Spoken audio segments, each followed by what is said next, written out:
गंजाम जिले में मां तारातारिणी पीठ शक्तिपीठ मानक मध्य अन्यतम। प्रत्येक दिन शह शह संख्यक भक्तों सुओ छुटे यह शक्तिपीठ को जेहेतु जिलावासी इष्टदेवी भाव मां पूजा पाउथुवा बेले मां प्रति आस्था सारा राज्यवासी एक पर्यटन स्थल भाव परिचित।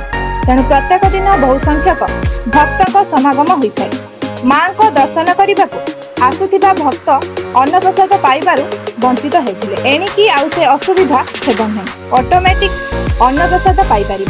एकाथर के शह शह भक्त प्रसाद सेवन मंडप यार सुविधा पाइपारे।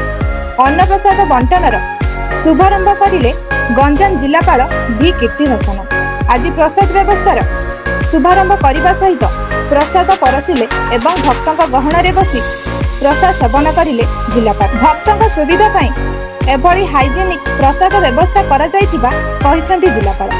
मां पीठरे प्रथम थर एभली प्रसाद व्यवस्था आरंभ करा जायछि बोली कहिसंती मंदिर ट्रस्ट।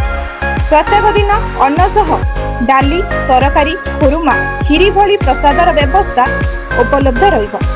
भक्त ऑटोमेटिक रोषेई चूल्हा खूब कम समय मध्य प्रस्तुत हेबो खाद्य एवं यह भक्तों बेस फलप्रद हेबो बोली आशा बांधी प्रशासन। गंजाम जिलूर संदेश Kumar Sahu report black news Odia.